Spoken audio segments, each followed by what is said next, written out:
right, it is time for wellness. Now we have Dr. Adebayo Shobamowo, is a third-generation medical doctor, healthcare management consultant, and serial healthcare entrepreneur. He has over 20 years of international healthcare business experience with a focus on adversary investment and technology. And today he'll be here.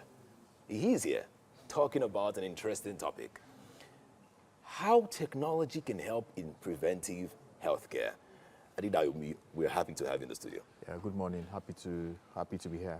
Awesome. Now, the topic is very interesting and it is wide. I would really love us to just focus more on the use of mobile apps. You know, we don't want to talk about AI and how futuristic apps can help, but let's just focus more on mobile apps. So how can mobile apps really help in preventive measures, basically? Okay, so the thing in mobile apps is they basically take the hospital to your house or to you, per se, right? Traditionally, to seek healthcare, you had to go and see a doctor in a hospital. Now, what mobile apps can do is they can actually communicate between you and the doctor or hospital, right? So I'll give you an example. We have apps now that can track your blood sugar and your blood pressure, right? So what you have is you have a device, you hook it up to your skin, it syncs to your mobile phone, right? And then literally on the hour, you can tell what your blood pressure is, what your blood sugar is. Okay. Traditionally, you would have to go into a hospital or a lab to get pricked or to get measured for your BP. So that's the good thing about apps. They can literally sort of increase access to healthcare. Okay, but speaking of technology, how do you trust the accuracy of these apps? You know, there's sometimes when you use certain apps, you want to take foot counts, and then you check and you realize that they're not as accurate as the amount of steps you've taken. Yeah. So how do we tell that these apps are accurate before some people have high blood pressure? So what I would say is, like every other thing, there are all sorts of apps in the market. So I think it's down to you to do your research and sort of see the apps that have really been validated and tested. A lot of them have endorsements from different sort of like medical associations. So that's what I would say. But like even with the best apps, there are times I have limitations, whether it's connectivity or satellite in the cloud is not sort of working well that day. Absolutely. So I think that is why they're always updating and upgrading these apps. But speaking of apps, are there certain apps that you would advise people, you know, download or make use of for probably maybe blood level sugar or, you know? Yeah, there are a lot of good apps there. Like, there's so many, right? I wouldn't want to promote any of them, right? But there are loads of them. And what are some of the strategies that we can, you know, take when it comes to mobile apps? What are the best tips we can always use when it comes to enhancing these apps to be sure that they give the best results? Okay, so the thing about it is with apps, first of all, you need to be sure that it's relevant to your condition or even your environment, right? So for example, if we're talking about an app that is sort of like measuring your dietary intake, calculating your calories. So if it's an app that is not optimized for, say, this climate, you won't be able to calculate like pounded yam, egusi, and stuff like that. So yeah, this way. Yeah, go ahead. So like I said, you just need to make sure that the app is relevant, you know, for your situation and for your condition. All right. So what are some key challenges in ensuring seamless integration between systems and then mobile apps? Okay. The key challenge really is in terms of what I'll say, integration and connectivity, right? So some of these apps, like I said, whilst it's tracking parameters in your body, it's syncing with a machine somewhere in a hospital. So let me give you an example. Imagine someone who had surgery, right? And your surgeon wants to monitor you. So even when your app tells you that, oh, maybe your heart rhythm is now abnormal or your blood pressure has spiked, an alert goes to your doctor, right? He's supposed to get it because he might be unconscious at home and nobody knows what's going on. But if he gets it on his own device, then obviously they can send an ambulance or, you know, just try and intervene and get you. So yes, there were issues with integration, but with proper research, once again, like there's virtually app that is not integratable with another one.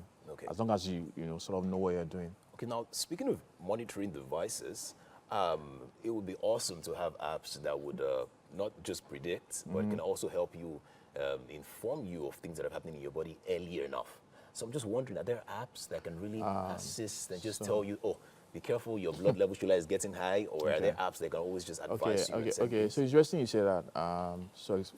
Interestingly, I'm a co-founder of a company. Okay. It's called Well Knew Me. We have an app called Well Knew Me. Oh, wow. Now, what we do is very, very targeted. So we're trying to prevent people from falling ill with some kind of diseases. So it's mostly what you call NCDs. Okay. NCDs mean non-communicable diseases. So you talk about your cancers, hypertension, diabetes, and other lifestyle ailments. So how does Well Knew Me work? Basically, it's a platform. You log into it, secure login. But you have to put in some data. So it's basically a questionnaire, online questionnaire. It's teasing out your lifestyle. What do you drink? What do you eat? How active are you? And then even more importantly, your family history. Because a lot of these ailments I've mentioned are genetic, right? And then you also need to put in some biometric information. So you can measure your BP and put it in. Get your blood sugar, your height, your weight, your blood pressure. Now, where the AI comes in, it quickly spawns all this information, and it now tells you that, oh, Oga, right now you don't have hypertension, but if you continue living your life the way you are, in a year or so, you'll be hypertensive. What happens next? So, based on your risk assessment that was developed by the app, it now gives you a tailored intervention. For some people, the high blood pressure is as a result of weight, so you have to lose weight, exercise, diet. Some people is smoking. Some people you have to reduce your alcohol. Yeah. Thank you for that insight. You would also agree that mobile apps have pros and cons. Yeah. And yeah, so what are some of the cons, especially for mobile apps? Okay, some of the cons is sometimes you have data that is inaccurate for different reasons. Sometimes even you like putting in the wrong data. So it's like garbage in, garbage out, right? Like I said, your network issues could affect, accuracy. And some of these apps, like I said, are also not built for your specific condition or environment. Those are some of the limitations of these apps. And I have another interesting question. Now, what are some regulatory measures put in place to make sure that these apps are giving accurate data? Okay, so because it's health data, every company has what I'll call data protection rules for healthcare. Okay. Because you don't want your information just like being manipulated or even being sold, right? In America, you have HIPAA. In Nigeria, we have our own local laws, right? So data security is very key with these apps. And then obviously, with apps that you have to sort of liaise with a medical professional, you have to make sure that that person is licensed, right? So there are a lot of mental health apps right there now. So how do you even know who you're talking to? Is he a psychiatrist? Is he a counselor that is licensed? So that's where like the regulatory space goes in, and then you have to validate like credentials. And then there are like approvals. Yes. The approvals for the doctors, for the creators of Definitely. the app before it goes live. Definitely. That is beautiful as well. I really like that is in place. Okay, I have another interesting question now. What is the future? What is the future for mobile apps and technology? Let me with tell things you. like this. I want you to blow my mind at this point. What should we expect in another 10 years? No. Like the future is wild with mobile apps. So what is already happening, right? What I feel is only going to get more accurate, and sort of broader reach. So to give you an example, traditionally you go and take an X-ray, CT scan, MRI. Yeah. You have to go to a radiologist to read it. There are apps now that look in 20 seconds. Wow. It's just going to scan that Your result, and very accurate. It can diagnose cancer. It can diagnose like so many other things, right?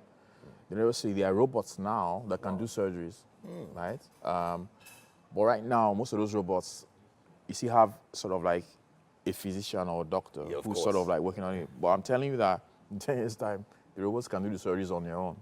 That's how smart like equipment are getting with AI, of course. That is huge. Just imagine you get to the hospital and you are told robot X13 is going to be working on you. Yeah, I mean that's the reality.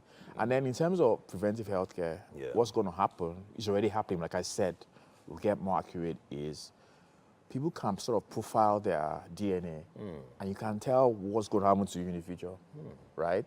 I mean, I've heard about Angelina Jolie some Yeah. years ago. She did that genotype testing and realized that she had a very high risk of breast cancer, but she didn't have it yet. So she was proactive enough and then removed both breasts so that Wow. she never had breast cancer.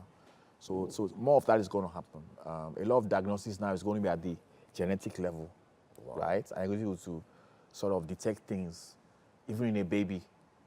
Things are going to happen in baby's adulthood. And how do you think the Nigerians will take that?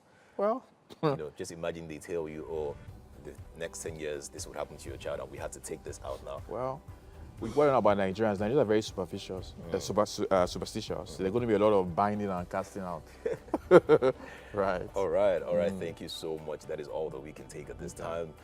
For those of you at home, it is very important that you take good care of yourself. Preventive healthcare is very important. And that is all that we can take. Thank you so much for coming again. Do not go anywhere. We'll be right back. All right, let's go.